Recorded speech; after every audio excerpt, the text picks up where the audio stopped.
Hi there, कैसे हैं आप सब दोस्तों। क्लास 12th के हिंदी में मैं एक चैप्टर पढ़ा था जिसका टाइटल था बात, जो प्रताप नारायण मिश्र द्वारा लिखा गया था।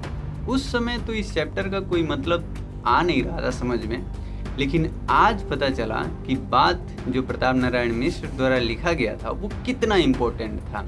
आज उसकी अहमियत का पता चल रहा है कि एक शब्द से रिश्ते बन भी जाते हैं और बिगड़ भी जाते हैं। खैर, रिश्तों के बारे में हम कभी बाद में डिस्कस करेंगे, लेकिन बात ही बोली का ही तो कमाल था जो प्रशांत किशोर ने बीजेपी के गढ़ में घुसकर बीजेपी को ही हरा दिया। कैसे, आइए समझते हैं आज के इस वीडियो में। तो दोस्तों, असल में क्या हुआ कि 2025 के विधानसभा चुनाव में बीजेपी बांकीपुर जो पटना रेंज में आता है वहां से भारी मतों से नितिन नवीन चुनाव जीतते हैं और इस सीट पर बीजेपी कई सालों से जीतते आ रही थी। लेकिन नितिन नवीन का सिलेक्शन राज्यसभा में भी हो गया, इसलिए अब ये सीट खाली पड़ गई।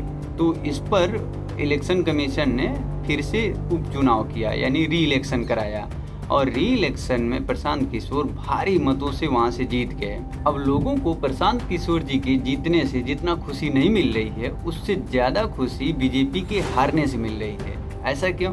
क्योंकि बीजेपी ये दावे के साथ कह रही थी कि यहाँ से अगर हम कुत्ते बिल्ली को भी खड़ा कर देंगे तो भी वो चुनाव जीत जाएगी। अब किसी भी पार्टी को जब इतना अहंकार हो जाएगा तो कुत्ता बिल्ली तो खड़ा हो जाएगा, लेकिन लोग जो वोट दे रहे हैं वो तो कुत्ते बिल्ली है नहीं। इसलिए लोगों ने पूरे तरीके से बीजेपी को वहां से हरा दिया और प्रशांत किशोर जी को बहुत ही शानदार तरीके से जिता दिया। तो ये सब बात यानी बोली का ही तो कमाल था कि बीजेपी जो 30-35 साल से जिस सीट पर चुनाव जीत रही थी वो सीट हार गई, और वो भी एक ऐसे व्यक्ति ने हरा दिया जो आज तक अभी चुनाव लड़े ही नहीं।